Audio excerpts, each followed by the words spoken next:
અને આ ઘટના બની છે અમદાવાદમાં।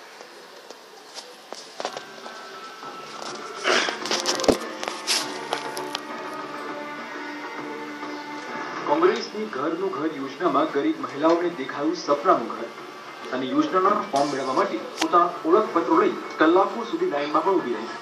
અમદાવાદના સરખેજ વિસ્તારમાં કોંગ્રેસના ફોર્મ વિતરણ કેન્દ્ર નજીકથી કચરામાં મહિલાઓના ઓળખપત્રની નકલ મળી આવતા ચર્ચા પહોંચી।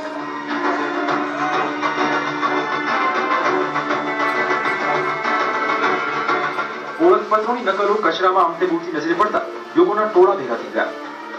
કોંગ્રેસ કાર્યકર્તાઓ આ ઘટનાને કોંગ્રેસને બદનામ કરવાના ભાગ સ્વરૂપે દેખાડી રહ્યા છે।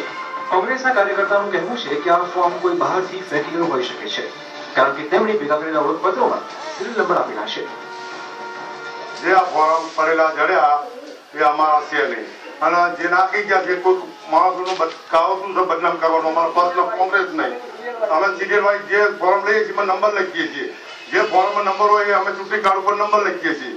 આ કોણ નાખી છે અમને ખબર નહીં, આ કાવતું છે અને નંબર વગરના છે, અને ફોર્મ એક ચૂંટણી કાર્ડ 25 જ્યારે કાઢેલી એ નાખી ગયા છે।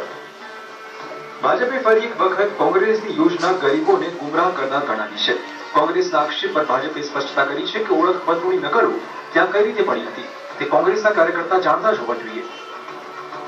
હાલ આ બાબતે તો કોંગ્રેસ માત્ર ને માત્ર ખાલી આ ગરીબ પ્રજાને ગુમરાહ કરવાનો એક પ્રયત્ન કરી રહી છે વોર્ડની અંદર અને સમગ્ર ગુજરાતની અંદર। અમે એ સ્થળે હાલ કોંગ્રેસના કાર્યકર્તાઓ જ વિતરણ કરી રહ્યા છે ફોર્મનું, એટલે અમારે ત્યાં જવાનો કે એવો કોઈ કે પાર્ટીના કાર્યકર્તાઓને આની સાથે કોઈ એ જ નથી। સપનાના ઘર માટે મહિલાઓ આઈડી સાથે કલાકો સુધી લાઈનમાં ઊભી રહી, ત્યારે કચરામાં મળી આવેલા આવા કાગળને લઈને અનેક સવાલ ઉભા થયા છે કે શું આ કાગળો કોઈની બેજવાબદારી છે કે પછી કાવતરું? બ્રજેશ દોશી, TV9 અમદાવાદ।